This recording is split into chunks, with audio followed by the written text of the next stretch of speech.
Hello guys, welcome back again. दोस्तों, इस video में हम बात करने वाले हैं संसाधन या फिर रिसोर्सेस। दो तरह के संसाधनों को लेकर हम डिस्कशन करेंगे।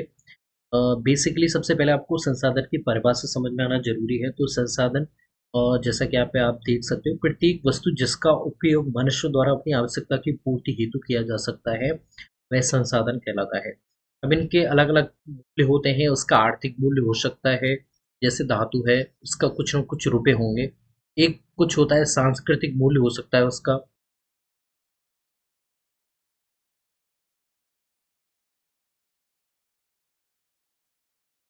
तो प्रत्येक वस्तु जिसका उपयोग मनुष्य द्वारा अपनी आवश्यकता की पूर्ति हेतु किया जा सकता है। तो कुछ इन संसाधनों का रुपये में अगर मूल्य होगा, साथ में कुछ सांस्कृतिक मूल्य, और जैसे प्रकृति है उसका एक मनोरम दृश्य आप अपनी आंखों से देख सकते हैं। वो एक मूल्य है जो कैसा है, जिसका आप मूल्य में रुपयों में उसे आप नहीं सकते, तो वो सांस्कृतिक मूल्य उसे आप कह सकते हैं। संसाधनों के प्रकार को लेकर डिस्कशन करें तो दो तरह के हो सकते हैं। प्राकृतिक संसाधन जो प्रकृति में उपलब्ध है, और मानवीय संसाधन जो प्रकृति में उपलब्ध संसाधनों को थोड़ा बहुत अल्टरेशन करके मनुष्य अपने लिए यूज कर रहा है, तो वो कैसा है, मानवीय संसाधन है।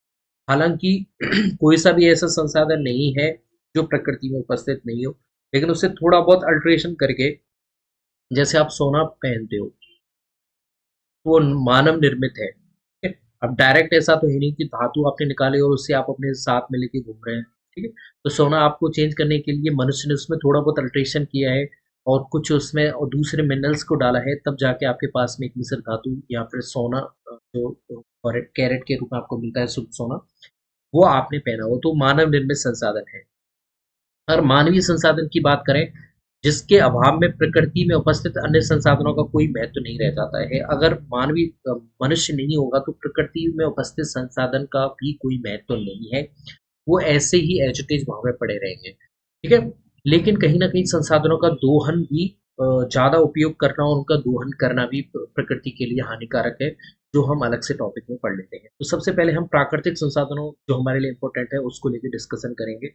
प्राकृतिक संसाधनों में आते हैं, हम इन्हें चार कैटेगरी में डिवाइड कर सकते हैं। एक होता है उत्पत्ति के आधार पर, एक होता है विकास और उपयोग के आधार पर, तीसरा होता है वितरण के आधार पर, और एक होता है पुनः उपयोग के आधार पर। ये चार कैटेगरीज हैं जिनमें आप प्राकृतिक संसाधनों को बांट सकते हैं। उत्पत्ति के आधार पे देखें, सबसे पहले आप आ जाते हैं उत्पत्ति के आधार पर। इन्हें दो भागों में डिवाइड कर सकते हैं हम, जैविक संसाधन और एक होता है अजैव संसाधन। बच्चों देखिए, जैविक संसाधन कौन है? जैसे पेड़ पौधे हैं, वनस्पति है, जिसमें अ, जान हो, ठीक है, जो सजीव हो। तो पेड़ पौधे आ जाते हैं, वनस्पति आ जाती है, साथ में जंतु आ जाते हैं। तो ये सब कैसे हैं? जैविक संसाधन है। और जो निर्जीव वस्तुएं हैं, निर्जीव वस्तुएं जो संसाधनों के रूप में है, जैसे कोयला है, पेट्रोलियम है, आपके कंप्रेस्ड नेचुरल गैस है, ठीक है, जितनी भी धातु है, वो सब अजैविक संसाधन है, क्योंकि वो सजीव नहीं हो, वो निर्जीव है, तो इन्हें आप अजैविक संसाधन कह सकते हैं। फिर हम आ जाते हैं विकास एवं उपयोग के आधार पे। ये दो तरह के होते हैं।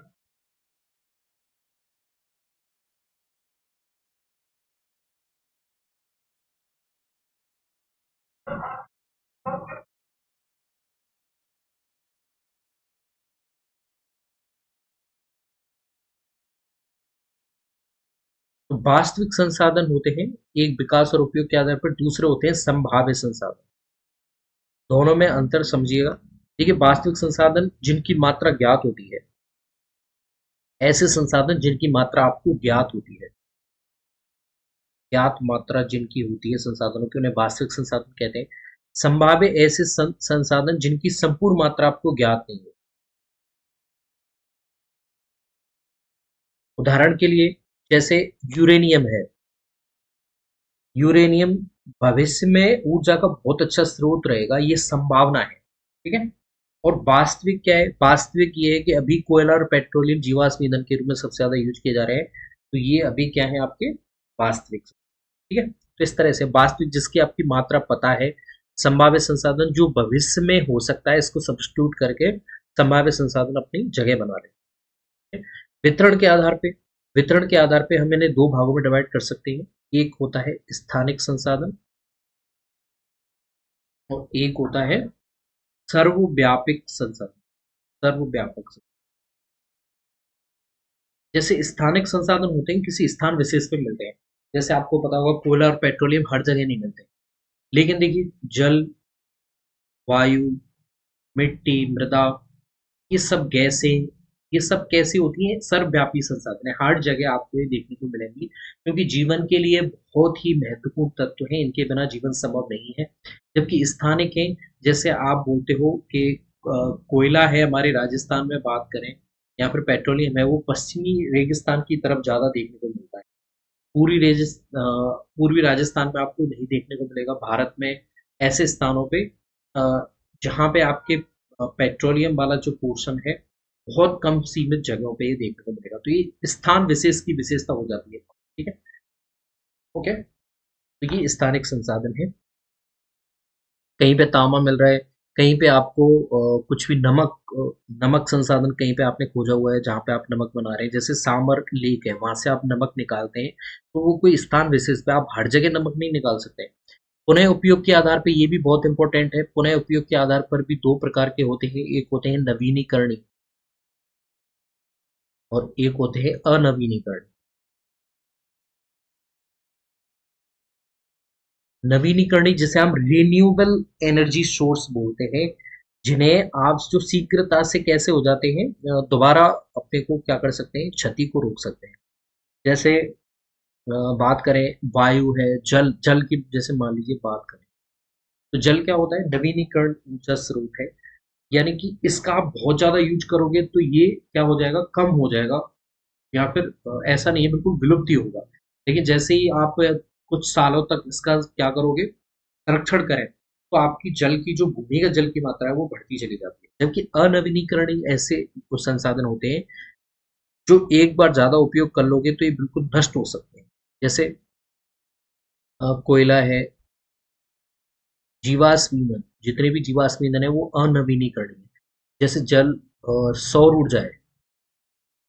सौर ऊर्जा आपको पता है नवीनीकरणीय, आप कितना भी यूज कर लीजिए ये कभी खत्म नहीं होने वाला। तो आप बोल सकते हो नवीनीकरण जो संसाधन होते हैं वो कभी खत्म नहीं होते हैं।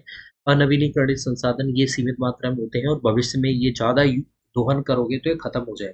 ठीक है, तो इस तरह से आप समझ सकते हो। यहाँ पे कुछ संसाधनों को मैंने बेसिक तरीके से समझाने की ट्राई की है, जिससे आपको कई एग्जामों में, छोटे छोटे एग्जामों में पूछ लेते हैं नवीनीकरण कौन सा है, अनवीनीकरण कौन सा है, तो आपको एक बेसिक आइडिया जरूर होना चाहिए। वापस से रिवाइज कर रहा हूँ मैं, तो दो तरह के संसाधन, मानवीय संसाधन और प्राकृतिक संसाधन। ठीक है, उत्पत्ति पहला प्राकृतिक संसाधन है उत्पत्ति के आधार पर। अगर वो सजीव है तो वो जैविक संसाधन, अगर वो निर्जीव है तो वो अजैविक संसाधन। ठीक है, विकास और उपयोग के आधार पर वास्तविक जिसकी मात्रा आपको ज्ञात है वो वास्तविक है, और जिसकी मात्रा ज्ञात नहीं है आपको, वो क्या है, संभाव्य है। यानी कि अभी उसकी खोज चल रही है, वो भविष्य में कई जगह आपको देखने को मिल सकता है। ठीक है, वितरण के आधार पे किसी स्थान विशेष पे मिल रहा है। जैसे ईंधन है, तांबा है, सोना है, टंगस्टन है, जितने भी खनिज धातु हैं ये स्थान विशेष पे मिलेंगी। जबकि सर्वव्यापी संसाधन ऐसे हैं, जल, वायु, मृदा कैसे हैं, हर स्थान पे आपको देखने को मिल जाएंगे।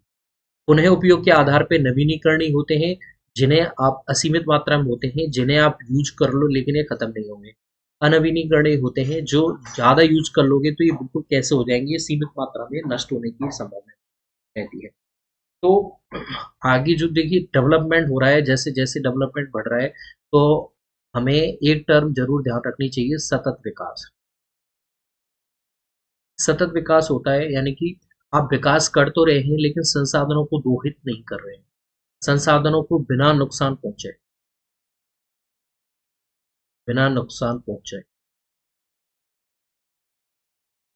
आप विकास कर रहे हैं, तो उसे क्या बोलते हैं, सतत विकास। हालांकि ये आदर्श टर्म है, ऐसा होता नहीं है। कहीं भी देख लीजिए, अगर आप कहीं कॉलोनी बसा रहे हैं तो वहां पे आपको क्या करना पड़ेगा, पेड़ों को तोड़ना पड़ेगा। अगर किसी स्थान पे आप क्या बना रहे हैं, पुल बना रहे हैं, ब्रिज बना रहे हैं, तो वहां की जो प्राकृतिक संपदा है, जो है वास्तविक रूप से, उसे भी आपको नष्ट करना पड़ेगा। तो सतत विकास एक आदर्श टर्म है जो विकासशील देशों में तो कहीं से पूरी नहीं की जाती। हालांकि मैंने आपको बता दिया है, संसाधनों को बिना नुकसान पहुंचाए अगर आप विकास कर रहे हैं तो उसे सतत विकास कहते हैं, ताकि आने वाली पीढ़ियां भी जो संसाधन हम यूज कर रहे हैं वो आप यूज। थैंक्स।